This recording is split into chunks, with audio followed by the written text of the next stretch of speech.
देखो यार, चाहे आप क्लास 10th के स्टूडेंट हो, 12th के स्टूडेंट हो, 9th या फिर 11th, किसी भी क्लास के स्टूडेंट हो, ये वीडियो आप सबके लिए इम्पोर्टेंट होने वाली है क्योंकि इस वीडियो में हम लोग एक हिंदी व्याकरण का काफ़ी इम्पोर्टेंट टॉपिक संधि, जी हाँ मेरे दोस्तों, संधि पढ़ने वाले हैं। और ये हर एक बच्चे, हर एक स्टूडेंट, चाहे वो क्लास 8वीं का हो गया, 9वीं 10वीं 11वीं, किसी भी क्लास का स्टूडेंट हो गया, सबके एग्जाम में ये आता है। ये टॉपिक, इस टॉपिक से रिलेटेड क्वेश्चन आता ही आता है। देखो, खासकर मैं तो ये वीडियो आप क्लास 10th के स्टूडेंट के लिए बना रहा हूँ क्योंकि क्लास 10th के स्टूडेंट ही मेरी वीडियोज़ देखते हैं।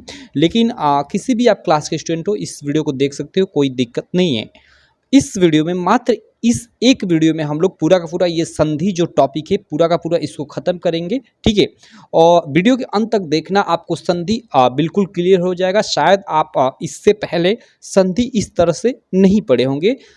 समझाने की मेरी गारंटी है बिल्कुल अच्छे से, केवल आपको ध्यान से वीडियो अंत तक देखना है।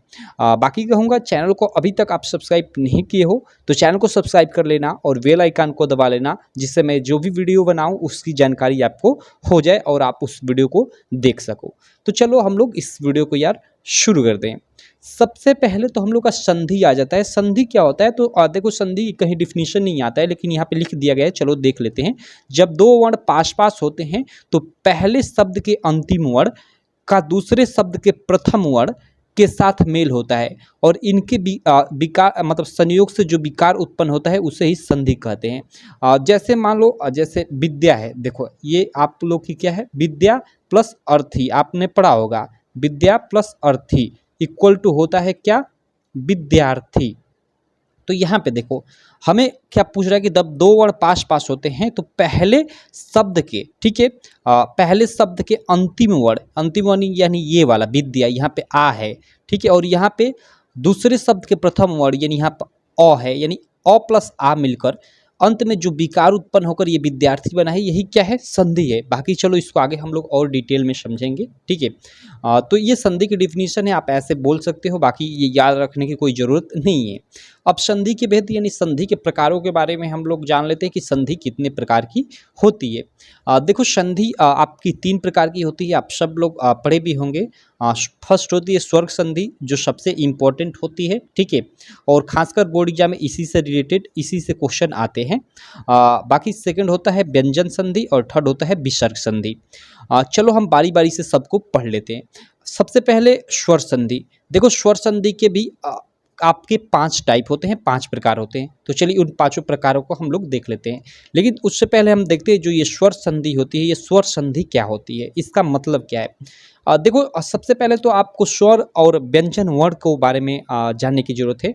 आप लोगों ने पढ़ा होगा कि जो ये अ और आ होते हैं, अ आ ई छठी बड़ी, ये सब स्वर वर्ण होते हैं। ये क्या होते हैं, स्वर वर्ण होते हैं, स्वर अक्षर होते हैं। और जो क ख ग घ होता है, क ख ग घ, ये सब क्या होते हैं, व्यंजन, मतलब व्यंजन होते हैं। जैसे आपका होता है ना इंग्लिश में कि ए ई आई ओ यू, क्या होते हैं, आपके स्वर होते हैं, ठीक है, भावल होते हैं।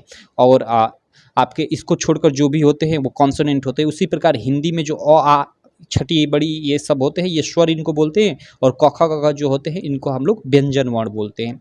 तो सबसे पहले ये स्वर संधि क्या होती है, इसको चलो हम लोग जान लेते हैं। तो देखो, यहाँ पे जब किसी स्वर वर्ण का मेल किसी दूसरे स्वर वर्ण से होता है तो उसे स्वर संधि कहते हैं। यानी देखो, यहाँ पे आप लोग, जैसे ये विद्या और प्लस अर्थी, तो यहाँ विद्या, यहाँ पे क्या आया, आ आया, और प्लस यहाँ पे अ आया। यानी देखो, दोनों क्या है, स्वर वर्ण है, अ और आ दोनों स्वर वर्ण है। तो स्वर संधि के जितने भी आप लोग भेद पढ़ोगे, ठीक है, उसमें हमेशा ऐसा देखने को मिलेगा कि हमेशा स्वर स्वर ही आपस में जुड़ेंगे, न कि एक स्वर एक व्यंजन, ठीक है। तो यहाँ पे देखो, जैसे यहाँ पे आप लोग ये डिफिनीशन है, आप लोग इसकी देख सकते हो कि जब किसी स्वर वर्ण का मेल किसी दूसरे स्वर वर्ण से होता है तो उसे स्वर संधि कहा जाता है। उदाहरण के तौर पे ये आप लोग देख सकते हो, विद्या प्लस अर्थी, यहाँ इसमें विद्या में यहाँ आ है और प्लस अर्थी में यहाँ पे अ है, यानी ये दोनों स्वर वर्ण है, ये भी स्वर वर्ण है, ये भी स्वर वर्ण है। तो दोनों स्वर वर्ण मिल रहे, तो ये यहाँ पे क्या है, विद्यार्थी में स्वर संधि है। लेकिन स्वर संधि में कौन सी संधि है, ये भी हमें पता करना होगा, वो आगे हम लोग का पता लगेगा। क्योंकि स्वर संधि के 5 टाइप होते हैं। कितने टाइप होते हैं, 5 टाइप होते हैं, 5 प्रकार होते हैं। चलो उन प्रकारों को हम लोग देख लेते हैं। यहाँ पे देख सकते हो, ओके, यहाँ पे थोड़ी टाइपिंग मिस्टेक है, फर्स्ट यहाँ नहीं लिखा गया है, फर्स्ट आप लोग लिख लेना। फर्स्ट आप यहाँ पे गुण संधि लिख लेना, गुण स्वर संधि इसको बोल सकते हैं, या गुण संधि भी हम लोग बोल सकते हैं, कोई दिक्कत नहीं है।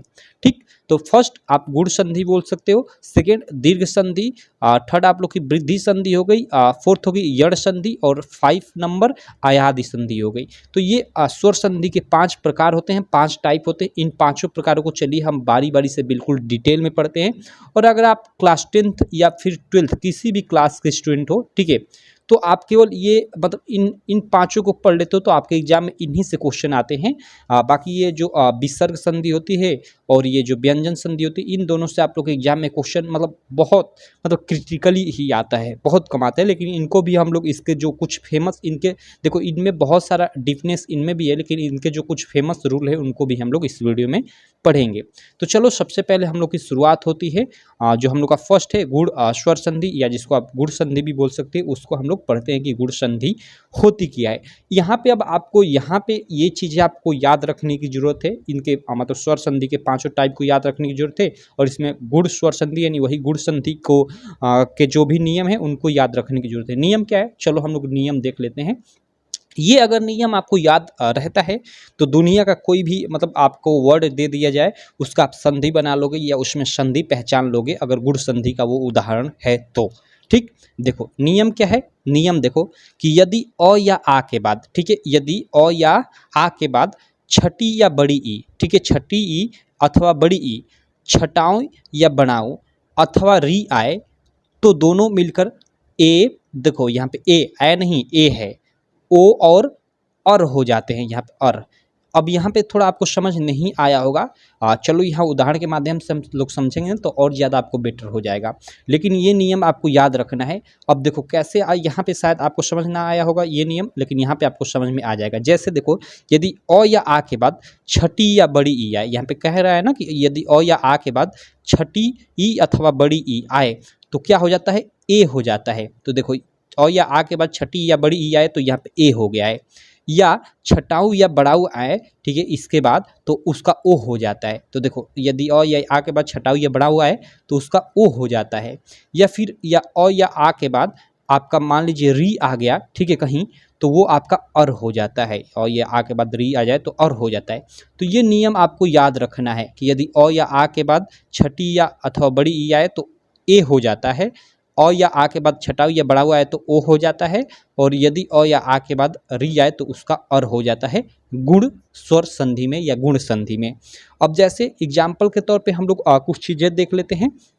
ये यहाँ पे इसको काट दो, ये गलत है। एग्जाम्पल के तौर पे जैसे मैं एग्जाम्पल कुछ लिखता हूँ, जैसे गुण स्वर संधि के, जैसे राजा, आप लोगों ने देखा होगा, ये इस संधि को आप लोगों ने पढ़ा होगा, राजा प्लस इंद्र इक्वल टू क्या होता है, इक्वल टू आप लोग का होता है राजेंद्र। क्या होता है, राजेंद्र। यहाँ पे देखो राजा, यहाँ पे क्या है, आ है, और यहाँ पे देखो छठी ई है, यहाँ पे क्या है, ई है। तो ये हमने अभी पढ़ा, ये किस संधि का मतलब उदाहरण है एक तरह से, ठीक है, या मतलब एक तरह से ये नियम है। यदि अ या आ के बाद छठी या बड़ी ई आए तो ऐसा तो हमने पढ़ा है, अभी पढ़ा हमने कि ये गुण संधि में ऐसा होता है कि अ या आ के बाद छठी या बड़ी ई आता है, ठीक है। तो अ या आ के बाद देखो यहाँ बड़ी छठी ई आया है, और उसका क्या हो जाएगा, हमने पढ़ा कि यदि अ या आ के बाद छठी या बड़ी आए तो उसका ए हो जाता है। तो देखो यहाँ पे ये आ का मात्रा हट जाएगा और यहाँ पे ये ई हट जाएगा, ठीक है। तो इस प्रकार, और ज में ए का मात्रा लग जाएगा, क्योंकि अ प्लस मतलब अ या आ प्लस ई या बड़ी ई मिलकर ए हो जाता है, ठीक है। तो ये राज और यहाँ पे ए का मात्रा हो जाएगा, यानी यहाँ पे है ना कि अ या आ के बाद छठी या बड़ी है तो ए हो जाता है, तो यही राजेंद्र हो गया है। तो ये एग्जाम्पल है। अब देखो मतलब आपसे सीधे मान लो ये तो ठीक है, कैसे कोई वर्ड दे दे आपसे, जैसे आपसे दे दे कि सूर्योदय, सूर्योदय में बताओ भैया कौन सा संधि है। तो इसका आप लोग अपने हिसाब से इसका आप लोग मतलब संधि विच्छेद करो। सूर्योदय के क्या आप संधि विच्छेद करोगे, सूर्य प्लस उदय, सिंपल, सूर्य प्लस उदय। अब देखो, अब इसको चेक भी हम लोग कर लेते हैं। जैसे सूर्य, यहाँ पे क्या है अंत में सूर्य, यहाँ पे ध्यान देना आप, यहाँ पे हम लोग सूर्य बोल रहे हैं तो अंत में क्या आ रहा है, सूर्य, अ आ रहा है अंत में, और प्लस यहाँ पे देखो यह उ है तो प्लस ये उ हो गया। और यदि अ या आ के बाद हम लोगों ने देखा, यदि अ या आ के बाद छटाऊ या बड़ाऊ आए तो उसका ओ हो जाता है, वो क्या हो जाता है, ओ हो जाता है। तो यहाँ सूर्य प्लस उदय मिलकर वो बराबर क्या हो जाएगा, सूर्य और ओ, तो ओ का मात्रा यहाँ और दय, सूर्योदय हो जाएगा ये। तो इस प्रकार ये गुण स्वर संधि का या गुण संधि का ये नियम है, आपको ये याद रखना है और इस प्रकार इसके मतलब जितने भी क्वेश्चन हैं इनको सॉल्व करना है। कुछ और मैं उदाहरण बताऊं तो आप लोग जैसे इसका बता दूं तो इसका आप लोगों ने एक सुना होगा ऐसे गंगा, गंगा प्लस नहीं ये तो बड़ाऊ वाला हो गया, चलो इसी को भी देख लेते हैं। देखो Ganga plus Urmi equal to क्या होता है, गंगोर्मी, आप लोगों ने सुना होगा गंगोर्मी।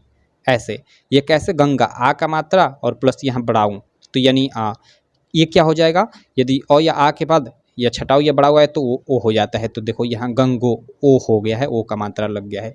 ठीक, एक री वाला बताएं तो चलो री वाला एक उदाहरण हम लोग देख लेते हैं। जैसे इसमें सप्त प्लस ऋषि, सप्त प्लस ऋषि मैं कर लेता हूँ ऋषि, तो ये क्या हो जाएगा, ये बराबर हो जाएगा सप्तर्षि। कैसे, क्योंकि यहाँ सप्त यहाँ पे अ है और प्लस यहाँ पे री है।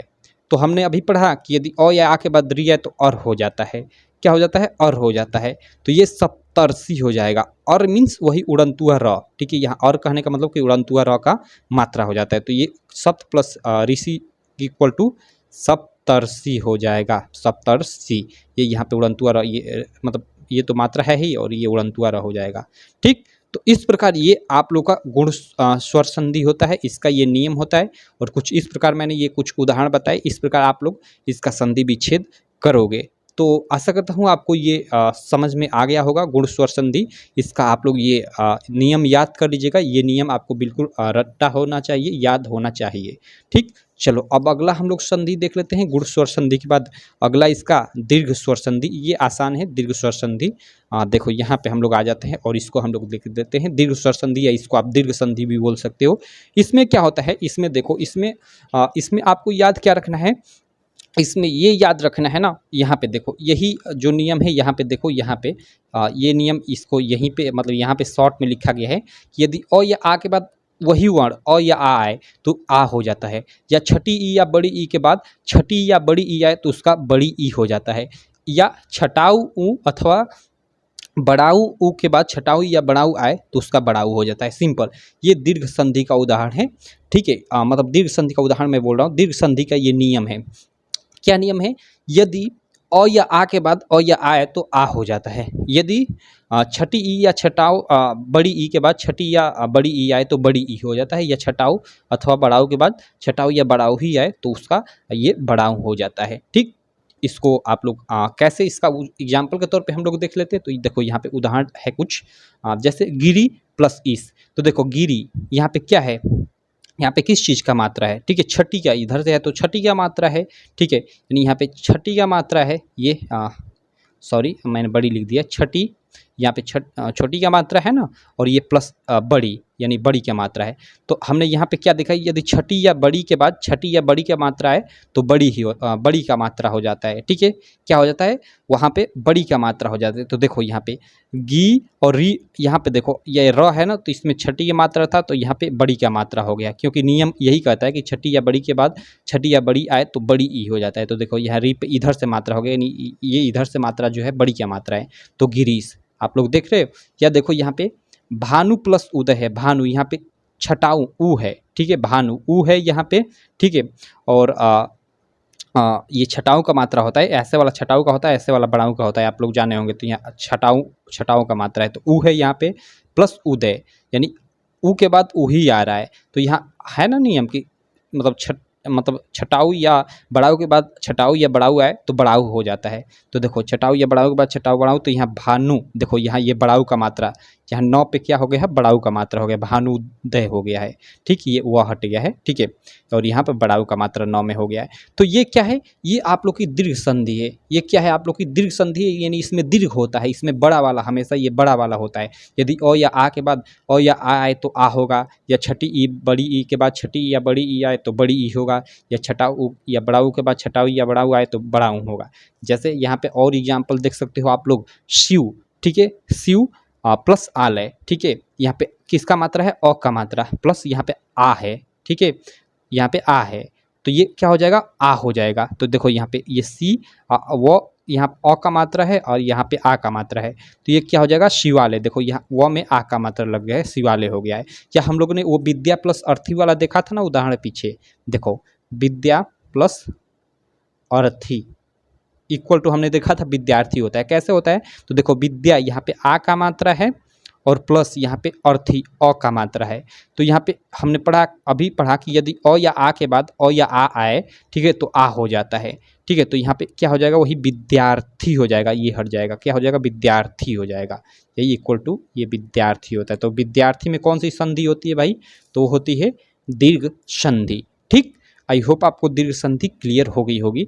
यहाँ पे कुछ और उदाहरण है उसको देख लेते हैं। जैसे यहाँ पे आप लोग देख सकते हो, अगला उदाहरण है कोण, यहाँ पे यानी अ प्लस अर्क, यहाँ पे अर्क यानी अ प्लस अ तो इक्वल टू आ हो जाएगा। तो देखो यहाँ पे कोड़ा यहाँ पे है ना, और यहाँ पे आ हो गया है, कोणार्क हो गया है। या यहाँ पे देख सकते हो देव प्लस असुर है, तो ये आप यहाँ पे देव अ है, सॉरी ये देव अ है प्लस असुर अ है, यानी अ में अ जुड़ा है, यानी अ या आ के बाद अ या आ आए, ठीक है, तो आ हो जाता है। तो देखो अ के बाद यहाँ अ ही आया है, ठीक है, तो यहाँ पे अ के बाद अ आए या अ के बाद आ आए, ठीक है, या आ के बाद अ आए या आ के बाद मतलब आ आए, ठीक है, उससे हमें मतलब नहीं है, कोई भी आए। तो यहाँ पे क्या हो जाता है, आ ही होता है। तो देव प्लस असुर, तो ये अ हट जाएगा और देवासुर हो जाएगा, यहाँ वह आ हो जाता है। ठीक है, तो ये क्या हो गया है, यहाँ पे देव प्लस असुर इक्वल टू देवासुर हो गया। तो ये सब दीर्घ संधि के उदाहरण है। आई होप आप लोग को दीर्घ संधि अच्छे से क्लियर हो गया होगा। ये आपको नियम याद करना पड़ेगा, इस नियम को याद करिए।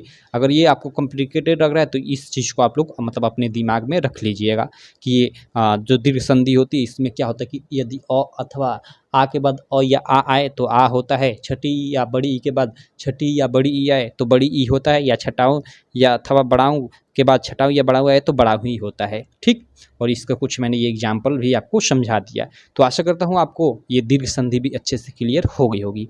अब चलो हम लोग इधर वृद्धि संधि है, इसको हम लोग समझ लेते हैं कि वृद्धि संधि का क्या मतलब है, ये वृद्धि संधि क्या होती है। ठीक, वृद्धि संधि में देखो, वृद्धि संधि में क्या होता है, ध्यान देना। इसमें देखो यदि अ या आ के बाद ए या ए आए तो दोनों के स्थान पर ए हो जाता है। ठीक, तथा ओ या औ के बाद ओ या ओ आए तो अच्छे, ओके क्लियर। देखो यहाँ पे यदि ओ या आ के बाद ए या ए आ रहा है तो वो ए हो जाता है। ठीक है, और यदि ओ या आ के बाद ओ या औ आए, ठीक है, तो दोनों के स्थान पे औ ही हो जाता है। यहाँ पे सिंपल है कि यदि अ हो या आ हो, ठीक है, इन दोनों के बाद अगर ए आए अथवा ए आए तो उसका ए ही हो जाता है, बड़ा वाला हो जाता है। क्लियर, या अ या अथवा मतलब अ या आ के बाद, ठीक है, ओ या औ आए, ठीक है, देखो यहाँ पे अ के बाद ओ आए या अ के बाद औ आए या आ के बाद ओ आए या आ के बाद औ आए, हमेशा औ ही होता है। तो ये आप लोग को ये नियम याद रखना है कि यदि अ या आ के बाद ए या ए आए तो उसका ए हो जाता है, बड़ा वाला हो जाता है। और यदि अ या आ के बाद, ठीक है, औ आए, सॉरी ओ या औ आए तो उसका औ ही हो जाता है, बड़ा वाला। तो ये आप लोग का कौन सी है, ये वृद्धि संधि का मतलब नियम है। ठीक है, तो ये नियम आपको वृद्धि संधि में याद रखना है कि यदि अ या आ के बाद, ठीक है, यदि अ या आ के बाद, ठीक है, आता है क्या, ए या ए आता है तो उसका ए हो जाता है, या अ या आ के बाद आपका ओ या औ आए तो हमेशा वो औ हो जाता है। ठीक, ये आपको नियम याद रखना है, सिंपल। अब कैसे, तो चलो उदाहरण के तौर पे कुछ चीज़ें देख लेते हैं। जैसे देखो यहाँ सदा प्लस एव है, तो सदा यहाँ पे क्या है, आ है, प्लस एव यहाँ पे क्या है, ए है, आ प्लस ए। अब हमने अभी रूल में पढ़ा कि यदि अ या आ के बाद ए या ए आए तो उसका क्या हो जाता है, ए हो जाता है। ठीक है, ए का मात्रा हो जाता है। और ए का मात्रा पे आप लोग जानते हो कि जैसे ये दो मात्राएं होती है, ए के मात्रा में क्या होती है, ए ये होता है और ए ये होता है, लेकिन ए के मात्रा ऐसे होता है, मतलब इस पे दो मात्राएं होती है ए पे, और ए पे क्या होती है, ए पे ये होती है, तो ये ए हो जाता है, बड़ा वाला होता है। तो देखो जैसे सदा प्लस ए है, ठीक है, तो सदा यहाँ पे आ है प्लस यहाँ पे ए है, और ये कौन सी संधि में, ये वृद्धि संधि का रूल है कि आ के बाद और या आ के बाद ए या ए आए तो ए हो जाता है। तो देखो सदा प्लस एव, तो ये सदैव यहाँ पे हो गया, यहाँ पे द में ए का मात्रा लग गया है। या देखो महा प्लस ऐश्वर्य है, तो यहाँ पे देखो महा, यहाँ पे आ है और ये बड़ा वाला ऐ है, तो औ के औ या आ के बाद ए या ऐ आए उसका ऐ ही होता है। ठीक, तो यहाँ पे देखो ये मह ऐ, यहाँ पे ह पे ऐ का मात्रा लग गया है, तो ये महेश्वर्य हो गया है। ये आपका एग्जाम्पल है। बाकी इसके और भी आप लोग एग्जाम्पल लाइक अपने हिसाब से बना सकते हो, लिख सकते हो। इसमें एक काफ़ी मतलब फेमस एग्जाम्पल होता है, कहाँ मैं बताऊँ, चलो इधर बता देता हूँ। आप लोगों ने पढ़ा होगा 1+1, 1+1 इक्वल टू एकैक होता है। ठीक है, यानी एकैक में एकैक का आप संधि विच्छेद करो तो 1+1 होता है और ये बराबर एकैक होता है। और किस नियम के अनुसार? वृद्धि संधि के नियम के अनुसार। ठीक है, कैसे? जैसे एक, यहाँ पे एक, यहाँ पे क्या है? अ है, और प्लस यहाँ पे एक, यानी यहाँ पे ए, ये पहला वर्ण इसको लेते हैं ये वाला, और इसमें अंतिम वाला लेते हैं, तो एक यहाँ पे अंत में अ और इधर शुरू में ए, तो यानी अ या आ के बाद ए आए तो उसका ऐ हो जाता है। ये हमने वृद्धि संधि में ये नियम पढ़ा है कि यदि अ या आ के बाद ए या ऐ आए तो उसका ऐ हो जाता है, या अ या आ के बाद ओ या औ आए तो उसका औ हो जाता है। ठीक है, तो यहाँ अ या आ के बाद देखो ए आ रहा है तो ये ऐ हो जाएगा। तो यहाँ पे देखो 1+1, तो यहाँ पे मतलब एक, यहाँ पे अ है और यहाँ पे ए है, तो यहाँ ऐ का मात्रा आ जाएगा, यानी ऐ का मात्रा देखो यहाँ क पे ऐ का मात्रा आ गया, एकैक हो गया है। ठीक, तो ये आप लोग का एग्जाम्पल है। एक और इसका एग्जाम्पल होता है 1+ औषधि, 1+ औषधि, औषधि। ठीक है, ये बराबर क्या हो जाएगा? 1, यहाँ पे अ है प्लस औषधि यानी औ है, तो देखो अ या आ के बाद ओ या औ आए तो वो औ ही होगा, तो ये क्या हो जाएगा? 9 पे औ का मात्रा लग जाएगा, यानी औ नौ, यानी वनौषधि हो जाएगा, ये औ हट जाएगा और ये किस प्रकार? वनौषधि, कुछ इस प्रकार इसका मतलब ये हो जाएगा। ठीक, तो इस प्रकार ये आप लोग का वृद्धि संधि हो गया। वृद्धि संधि भी आपने अच्छे से पढ़ लिया, आशा करता हूँ आपको अच्छे से समझ में आ गया होगा। आपको ये रूल याद रखना है कि वृद्धि संधि का रूल क्या होता है कि यदि अ या आ के बाद ए या ऐ आए तो ऐ हो जाता है, या अ या आ के बाद ओ या औ आए तो औ हो जाता है। Clear, simple. चलो इसके बाद हम लोग वृद्धि संधि के बाद अगली जो संधि है उसको हम लोग देख लेते हैं। इधर 1 मिनट, इधर हम लोग आ जाते हैं। इसके बाद यण संधि है, वेरी वेरी इंपॉर्टेंट है, और आपके एग्जाम में देखना, अगर आप क्लास 10th के स्टूडेंट हो तो आपके एग्जाम में यण संधि ही आएगा। ठीक है, काफ़ी इंपॉर्टेंट संधि है यण संधि। इसका रूल क्या है इसको हम लोग पढ़ लेते हैं। देखो यदि ई, ये छठी ई है, बड़ी, छटाऊ या बड़ाऊ और री के बाद कोई भिन्न स्वर आए तो छठी या बड़ी ई का ऐसे, ये देखो य और नीचे ये र का मात्रा यर, या छटाऊ या बड़ाऊ का वर, यहाँ देखो री, नीचे री का मात्रा है, और री का र, ऐसे देखो ये हो जाता है। जैसे यहाँ पे देखो यदि मतलब छठी प्लस अ आए, ठीक है, या बड़ी प्लस अ आए, मतलब कोई भिन्न स्वर आए, ठीक है, या छटाऊ प्लस अ आए, या बड़ाऊ प्लस आ आए, या री प्लस अ आए, या री प्लस, या ये तो एक अलग हो गया। ठीक, तो इसका क्या हो जाता है? इसका ये देखो यर हो जाता है, नीचे र का मात्रा, और छटाऊ के बाद यदि अ आए तो उसका, या आ आए तो इसका ये वर, कुछ इस टाइप का हो जाता है। ये आपको दो मतलब याद रखना है, एक ये वाला और एक ये वाला। बाकी ये भी आप लोग याद रख सकते हो, ये भी दोनों इम्पॉर्टेंट है। जैसे एग्जाम्पल के तौर पे हम लोग देखते हैं, एग्जाम्पल के तौर पे क्या हो जाएगा आपका? तो एग्जाम्पल के तौर पे देखो, जैसे अति प्लस आवश्यक, यहाँ पे देख रहे हो अति, यहाँ पे ये छठी की मात्रा है, छठी है, ठीक है, ये अति छठी की मात्रा है, तो छठी प्लस ये आ है, यहाँ पे आवश्यक यानी आ, तो देखो यहाँ पे क्या आ रहा है? भिन्न स्वर आ रहा है यहाँ पे, मतलब यहाँ पे हमें बोला है ना कि भिन्न स्वर आए, कोई भिन्न स्वर आए। देखो यहाँ पे छठी और यहाँ पे आ, यानी इसके बाद ये कोई भिन्न स्वर आ रहा है। अब अभी मतलब पीछे हमने देखा कि अ या आ के बाद अ या आ ही आ रहा था, लेकिन यहाँ पे कुछ भिन्न स्वर आ रहा है। ठीक है, तो भिन्न स्वर आ रहा है, ये किस संधि का उदाहरण है? ये यण संधि का उदाहरण है। और ऐसा मतलब यदि ई के बाद अ या आ आए, यहाँ पे है ना कि ई के बाद अ या आ आए तो कुछ इस प्रकार का हो जाता है। यहाँ पे ये नीचे मात्रा है तो इसको एक तरह से आधा ही, मतलब आधा ही एक तरह से समझ लो इसको। ठीक है, या छटाऊ या बड़ाऊ के बाद अ या आ आए तो उसका ये व कुछ इस टाइप का हो जाता है, और री के बाद यहाँ अ आए तो उसका आधा र इस तरह हो जाता है, और री के बाद यदि अ या आ आए तो कुछ इस प्रकार हो जाता है। ठीक, तो इसको देखो, जैसे यहाँ छठी ये यहाँ पे है और प्लस यहाँ पे आ है, तो ये क्या हो जाएगा? आधा त, यानी आधा, ये क्या हो जाएगा? ये मतलब ये जो त है यहाँ पे ती है ना, आधा त में यहाँ पे बदल जाएगा, ठीक है, और या हो जाएगा क्योंकि यहाँ पे य है ना, तो ये क्या हो जाएगा अत्यावश्यक। या प्रतिधन एक, तो ये क्या हो जाएगा, यहाँ पे आधा ये त में चेंज हो जाएगा, ये प्रत्येक हो जाएगा, यहाँ पे य आ जाएगा, ठीक। उसी प्रकार अनु प्लस एसर, तो ये क्या हो जाएगा अनु, देखो यहाँ पे क्या है अनु, छटाऊ, ये छटाऊ का मात्रा है यानी ऊ का मात्रा है, ठीक है। और इसके बाद अनु प्लस एसर, ये ए है यानी ऊ प्लस ए हो रहा है, तो ऊ प्लस ए क्या मिलकर बन जाएगा, यहाँ पे ऊ मतलब छटाऊ और प्लस ए, सॉरी ये नहीं है क्या एसर, ए कहाँ है भाई, भिन्न स्वर, एक मिनट, ये नहीं है क्या, इसको देख लेता हूँ। चलो ये रूल में नहीं लिखा गया है, लेकिन इसका क्या हो जाएगा अन्वेषण हो जाएगा, ठीक है। और यहाँ पे देखो सौ, ठीक है, सौ नहीं है यहाँ पे सु है, ठीक है, सु प्लस आगतम, यहाँ पे सु है छटाऊ है यानी ऊ है, और प्लस यहाँ पे आ है, आ यानी छटाऊ के बाद आ रहा है, तो हमने देखा ना यहाँ छटाऊ के बाद अ या आ है, तो यहाँ पे इस कुछ इस टाइप का हो जाता है, ठीक है। तो ये मतलब जो ये पहला वाला होता है ये आधा हो जाता है, जैसे स्व हो गया है आधा हो गया है, और ये आ हटकर देखो यहाँ पे वाक आ गया क्योंकि यहाँ पे हमने देखा वह हो जाता है, तो ये स्वागतम हो जाएगा। तो कुछ ये यण संधि कुछ इस प्रकार की होती है, यण संधि का ये रूल है, थोड़ा ये कॉम्प्लिकेटेड है, इसीलिए एग्जाम में ज़्यादातर देता है, तो ये जो रूल है इनको आप लोग याद रखिएगा, और ये एक दो एग्जाम्पल भी इसका याद रखिएगा, जिससे आपको एग्जाम में मतलब हेल्प मिल सके, आसानी से इसको आप लोग कर सको, ठीक। तो ये यण संधि हो गई। बाकी चलो हम लोग इस स्वर संधि का लास्ट टाइप जो है अयाद संधि, उसको हम लोग पढ़ लेते हैं।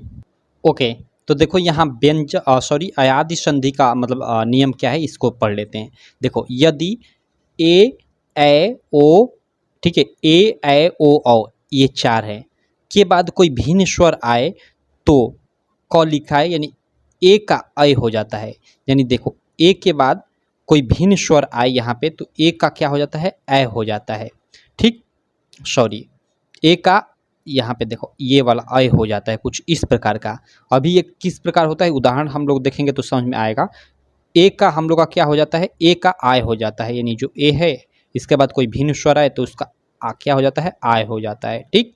और ओ जो होता है उसका औ हो जाता है, ओ के बाद कोई यहाँ पे कोई भिन्न स्वर यहाँ पे आए तो उसका क्या हो जाता है, उसका औ हो जाता है, कुछ इस प्रकार का हो जाता है। और यदि औ के बाद कोई भिन्न स्वर आए तो यानी औ के बाद कोई भिन्न स्वर यहाँ पे कोई भिन्न स्वर आ जाए तो उसका क्या हो जाता है, उसका इस प्रकार आओ हो जाता है। एग्जाम्पल के तौर पर ये आपका रूल है, इसको आपको याद रखना है कि यदि ए के बाद कोई भिन्न स्वर आए तो दोनों मिलकर अय हो जाते हैं, अय के बाद कोई भिन्न स्वर आए कोई दूसरा स्वर आए तो उसका दोनों मिलकर आय हो जाता है, और ओ के बाद कोई अलग सा स्वर आए कोई भिन्न स्वर आए तो उसका औ हो जाता है, और औ के बाद कोई भिन्न स्वर आए तो उसका आओ हो जाता है। ये नियम है, इसको याद रखना पड़ेगा आपको, ठीक।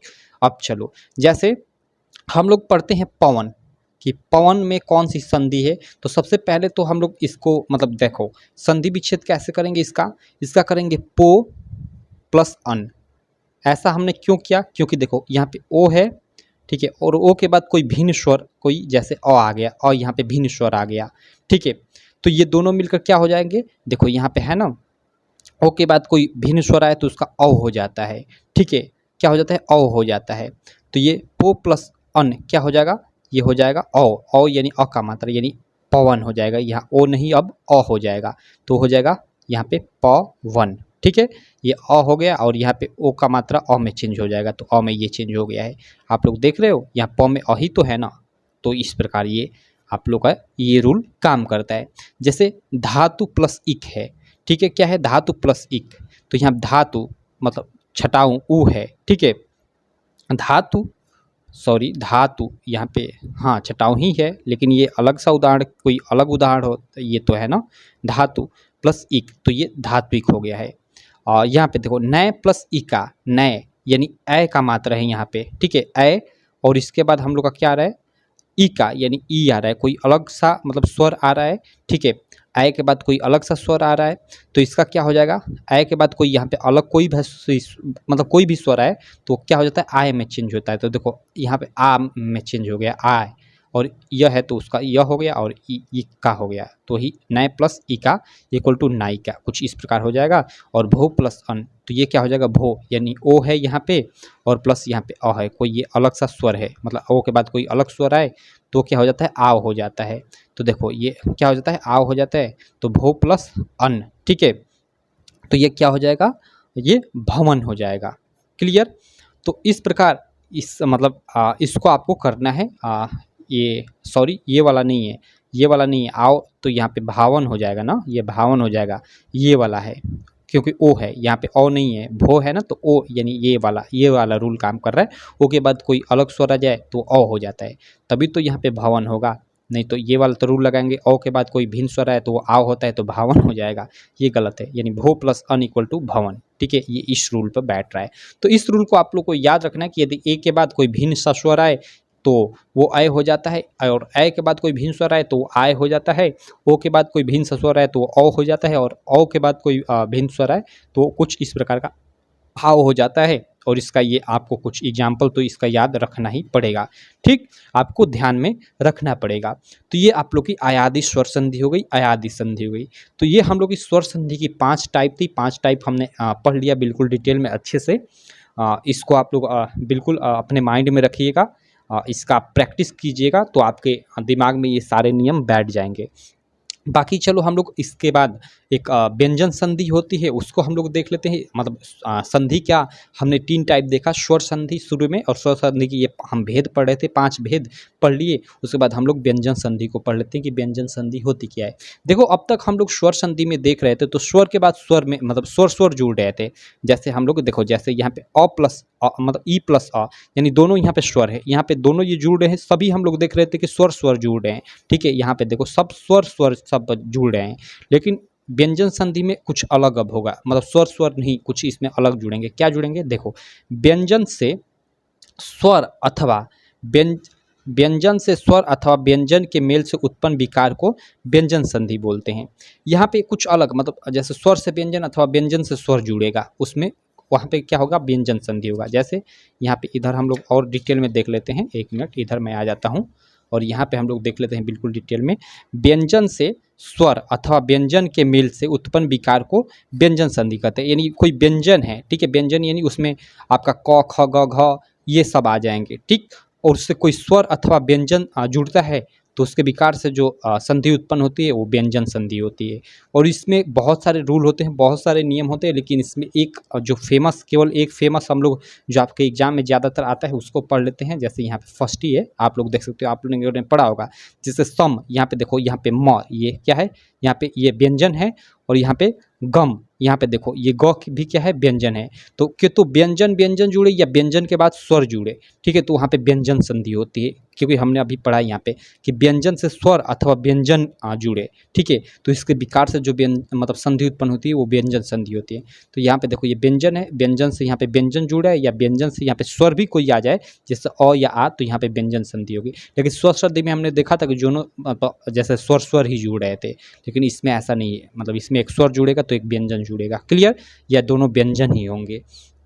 तो यहाँ पे देखो सम प्लस गम इक्वल टू क्या हो जाएगा, ये सम यहाँ पे ये इस तरह है ना, तो यहाँ पे अंक का मात्रा हो जाएगा, ठीक है, अनुस्वार मतलब अनुस्वार टाइप का हो जाएगा। जैसे यहाँ पे देखो, यदि यहाँ म के बाद कोई, यहाँ म और यहाँ री क्या मात्रा है नीचे के बाद कोई व्यंजन वर्ड आए तो म का अनुस्वार हो जाता है, या वह बाद वाले वर्ण के पंचम वर्ण में भी बदल सकता है।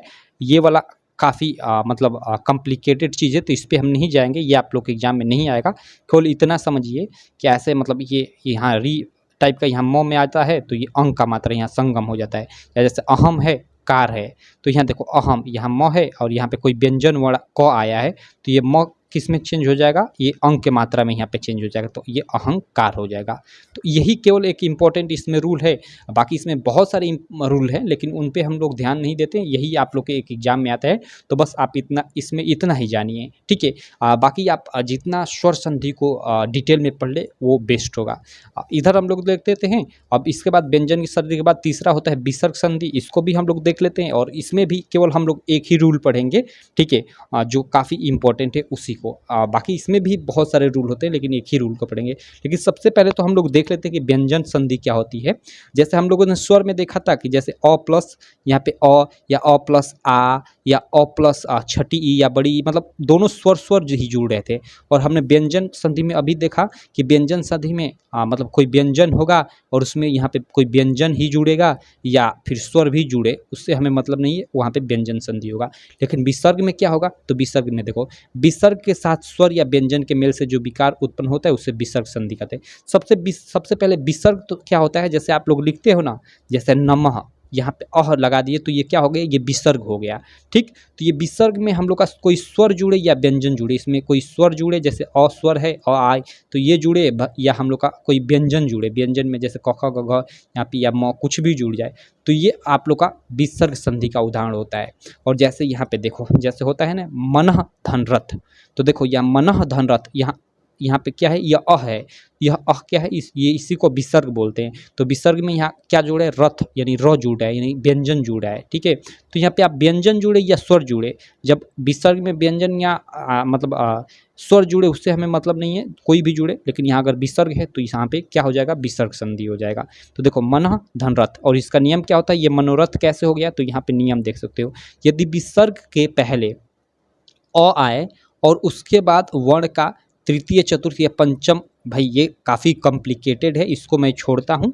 आप सीधे सीधे आप लोग ये जितने एग्जाम्पल है इसको अपने दिमाग में रखिएगा।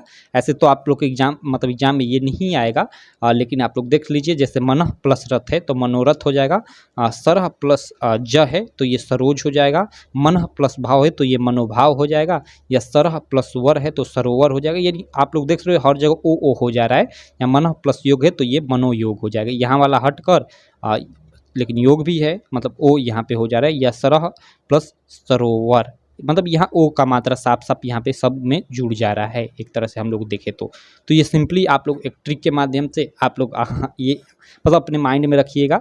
ये काफ़ी कॉम्प्लिकेटेड हो जाता है, ये जैसे कॉम्पिटिटिव एग्जाम होते हैं ना, उनके लिए ये इम्पोर्टेंट होता है, तो इसको हम लोग छोड़ते हैं।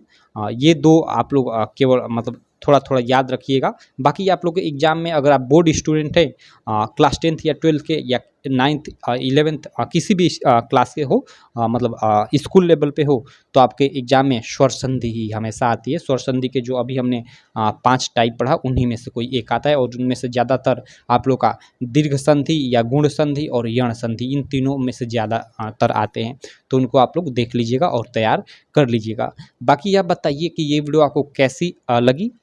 थोड़ी हो सकती है वीडियो आपको मतलब लंबी हो, जिसके कारण ये वीडियो मतलब लंबी हो गई, जिसके कारण आपको मतलब काफ़ी इरिटेशन लगा हो। लेकिन यार देखो, अगर आप डीप में कुछ भी पढ़ना चाहते हो तो फिर तो आपको लंबी लंबी वीडियोज़ देखना ही पड़ेगा। आप चाहोगे कि 5 मिनट में या 10 मिनट में कुछ चीज़ें हम लोग पढ़ ले, या ये देखो, ये सबसे ज़्यादा तो आपको इरिटेशन ये आप लोग शॉर्ट देख रहे हो ना सब छोटे-छोटे, तो यही आप लोग के मतलब इरिटेशन टाइप का आप में उत्पन्न कर रहा है, क्योंकि शॉर्ट ये वीडियोज़ मतलब आपको थोड़े समय में बहुत ज़्यादा मज़ा दे रही है। तो आप समझ रहे हो कि स्टडी में भी ऐसा ही होना चाहिए, 5-10 मिनट में हम लोग बहुत ज़्यादा सीख लें, लेकिन ऐसा नहीं होता है। स्टडी में आपको डीप स्टडी करनी पड़ती है एक-एक टॉपिक को लेकर।